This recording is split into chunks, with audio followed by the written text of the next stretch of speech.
akhir 032. Perkenalkan, saya Ferdiansyah Bayaki Salasa dengan NIM akhir 041. Perkenalkan, nama saya Galuh Algoni Wahid dengan NIM akhir 011. Perkenalkan, nama saya Muhammad Alvin Putra Hardianto dengan NIM akhir 046. Perkenalkan, nama saya Rahmat Agung Sektor-Bekti dengan NIM akhir 002. Oke, kami di sini akan membahas kasus etika terkait intimidasi kepada instansi publik yang terjadi kepada guru ASN di Pangandaran.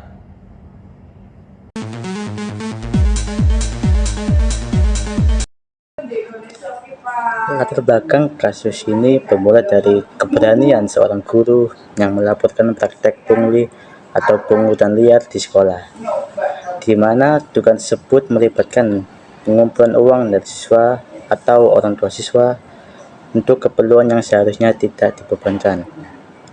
Akan tetapi, terdapat beberapa faktor yang saling terkait dan menjadi pemicu terjadinya kasus ini. Faktornya pertama ialah sistem pengaduan yang belum optimal. Kebocoran informasi. Adanya dugaan kebocoran informasi mengenai identitas pelapor atau Husein menunjukkan bahwa sistem pengaduan yang seharusnya melindungi identitas pelapor belum berjalan efektif. Serta pelaporan yang dilakukan Husein melalui SP4N lapor tidak langsung ditindaklanjuti dengan serius, malah justru berujung pada intimidasi terhadap pelapor. Yang kedua ialah kultur organisasi yang tidak kondusif. Adanya dugaan pungli yang terjadi secara sistematis dalam kegiatan latsar mengindikasikan bahwa praktek tersebut mungkin telah menjadi kebiasaan atau bahkan dianggap sebagai hal yang wajar dalam lingkungan kerja tersebut. Tindakan intimidasi yang dialami oleh Husein setelah melaporkan kasus pungli menunjukkan adanya upaya untuk membungkam suara-suara kritis demi dan melindungi pelaku pungli. Yang ketiga ialah kelemahan pengawasan. Pengawasan internal di lingkungan Pemkat Pangandaran, khususnya dalam hal pelaksanaan latsar, dinilai kurang efektif sehingga praktek pungli dapat terjadi, serta koordinasi antara berbagai pihak yang terlibat dalam penanganan pengaduan seperti Kemenpan RB dan Pemkat Pangandaran dinilai masih lemah sehingga tidak menghasilkan tindakan yang tegas dan cepat. Dan yang terakhir ialah ketakutan pelapor. Pelapor merasa takut akan adanya pembalasan dari pihak yang berwenang atau dari pelaku pungli jika ia terus memperjuangkan keadilan. Dan juga proses pelaporan yang berbelit-belit dan memakan waktu lama membuat pelapor merasa putus asa dan enggan melanjutkan perjuangannya. Nah, jadi di aduan tadi itu Husein turut mencantumkan tangkapan layar HP-nya yang dimana itu ada isi percakapan di WhatsApp yang berisi tentang penagihan uang transportasi tadi yang dianggap pungli tadi itu, beserta penagihan dan bukti transfer dengan identitas yang tidak diketahui. Nah, tak lama dari itu aduan itu dikirim, kata Husein.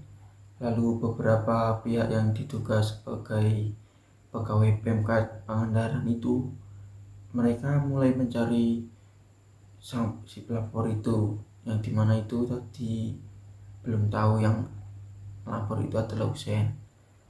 Nah, lalu karena banyak yang dituding tadi, kasihan, saya enggak mau merugikan orang, saya mengaku saja bahwa itu saya yang melapor, ungkap Husein. Lalu dari situ Husein mulai ditelepon untuk menghadap ke kantor BKP-SDM Pangandaran. Lalu itu suasananya nggak enak, ucap Husein. Husein dikepung oleh 12 orang yang tak dikenal dan ditanya kenapa ia melapor masalah. Oke, untuk pembahasan pertama kita akan membahas dalam penyalahgunaan wewenang dan intimidasi. Nah, kasus ini menunjukkan adanya penyalahgunaan wewenang oleh oknum aparat penegak hukum yang justru berupaya menekankan pelapor pungli daripada menindaklanjuti laporan tersebut. Ancaman pemecatan dan penghukuman oleh polisi terhadap ASN yang melaporkan pelanggaran adalah bentuk intimidasi yang melanggar hak-hak ASN sebagai warga negara dan pegawai publik. Kita semua dapat melihat dari berita bahwa adanya dugaan penyalahgunaan wewenang dan intimidasi yang dialami oleh seorang guru muda ASN yang bernama Husain Ali Rafsanjani di Kabupaten Pangandaran. Jadi, awal mula permasalahan ini bermula ketika Husain melaporkan adanya dugaan praktek pungutan liar atau biasa disebut pungli dalam kegiatan latihan dasar untuk para ASN di Pemkat Pangandaran pada tahun 2020. Ia mengaku bahwa sebelum latihan dasar, peserta diminta membayar uang transportasi sebesar Rp270.000. Padahal biaya tersebut sudah dianggarkan. Selama latihan dasar berlangsung, peserta juga diminta membayar lagi sebesar Rp310.000 dengan tujuan yang tidak jelas. Nah, setelah Husain melaporkan dugaan pungli tersebut melalui situs pengaduan online, ia mengalami intimidasi. Ia dipanggil dan dikepung oleh 12 orang yang diduga berasal dari Pemkat Pangandaran. Husain ditekankan untuk menghapus laporannya dengan ancaman pemecatan dari pekerjaannya. Meskipun awalnya ia menolak, namun akhirnya Husain pun terpaksa menghapus laporannya karena merasa terancam. Para pakar yang dimintai pendapat menyoroti adanya kemungkinan kebocoran informasi identitas pelapor di tingkat Pemkat Pangandaran tersebut, sehingga Husain dapat diidentifikasi sebagai pelapor. Hal ini dianggap melanggar prinsip kerahasiaan dalam sistem pengaduan publik. Selain itu, mereka juga menyoroti lemahnya sistem whistleblowing di pemerintahan daerah dalam memberikan perlindungan bagi pelapor, yang mana menyebabkan banyak ASN enggan melaporkan praktek penyimpangan yang terjadi. Sehingga kasus ini menunjukkan perlunya perbaikan dalam sistem pengaduan publik dan perlindungan bagi pelapor, serta penegakan hukum yang tegas terhadap praktek penyalahgunaan wewenang dan intimidasi di lingkungan birokrasi pemerintahan, sehingga tidak terjadinya kasus penyalahgunaan wewenang dan intimidasi seperti yang sudah saya jelaskan itu tadi.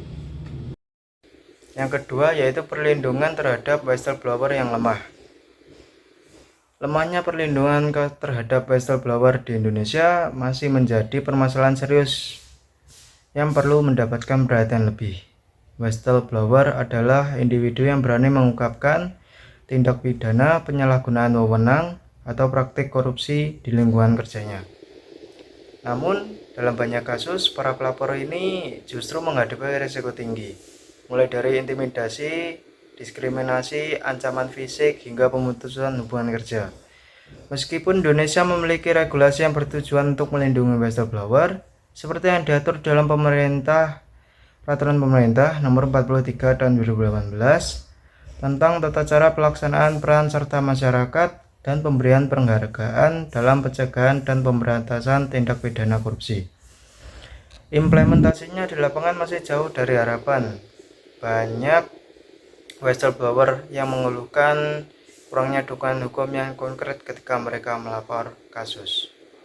Sebagai contoh, dalam beberapa kasus yang mencuat ke publik, whistleblower justru menjadi target kriminalisasi oleh pihak-pihak yang berkepentingan. Alih-alih mendapatkan perlindungan, mereka malah dijadikan terdakwa atas tuduhan dimanipulasi untuk melemahkan kredibilitas mereka. Situasi ini menciptakan efek jera bagi masyarakat yang ingin berperan aktif dalam mengungkapkan tindakan melawan hukum, terutama yang melibatkan pejabat atau pihak yang berkuasa. Yang ketiga, kegagalan implementasi reformasi birokrasi. Reformasi birokrasi di Indonesia sejatinya bertujuan untuk menciptakan pemerintahan yang bersih, transparan, dan akuntabel. Namun hingga kini implementasi reformasi birokrasi masih jauh dari harapan.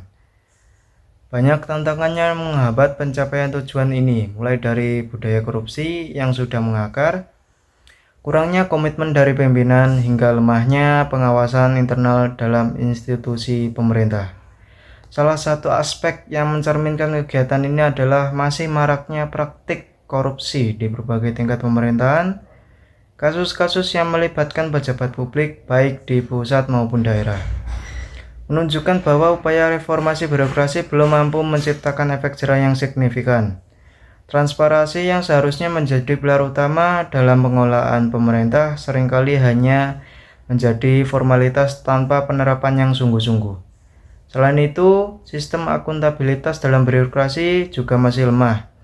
Banyak program reformasi yang hanya terlihat di atas kertas tanpa memberikan dampak nyata pada pelayanan publik. Misalnya, meskipun sudah ada upaya digitalisasi dan penyederhanaan birokrasi, banyak laporan menunjukkan bahwa proses administrasi di lapangan masih berbelit-belit dan rentan terhadap pungutan liar. Hal ini memperlihatkan bahwa perubahan terstruktural yang dilakukan belum diikuti dengan perubahan budaya kerja yang lebih integritas. Lebih jauh, lemahnya pengawasan internal menjadi salah satu akar masalah utama.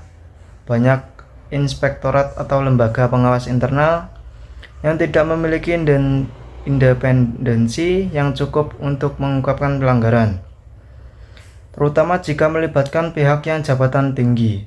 Hal ini diperparah dengan minimnya perlindungan bagi pegawai atau pejabat yang berani melaporkan penyimpangan dalam birokrasi. Kegagalan implementasi reformasi birokrasi ini menjadi pengingat bahwa reformasi bukan hanya tentang regulasi atau kebijakan, tetapi juga tentang komitmen nyata dari seluruh elemen pemerintah dan masyarakat. Kesimpulan dari materi di PPT ini, kasus ini mencerminkan ketidakamanan bagi para pelapor yang mencoba melawan praktik-praktik ilegal di institusi mereka. Tindakan intimidasi terhadap guru tersebut mengindikasikan adanya upaya sistematis untuk membungkam suara yang menentang korupsi. Hal ini menyoroti pentingnya perlindungan terhadap pelapor, yaitu whistleblower, dan penerapan hukum yang lebih tegas agar praktik pungli dapat diberantas tanpa menimbulkan resiko bagi mereka yang berani melaporkannya. Sekian dari kelompok kami. Kami siap menerima segala bentuk pertanyaan, kecuali menerima kenyataan bahwa kita hanya sebatas teman.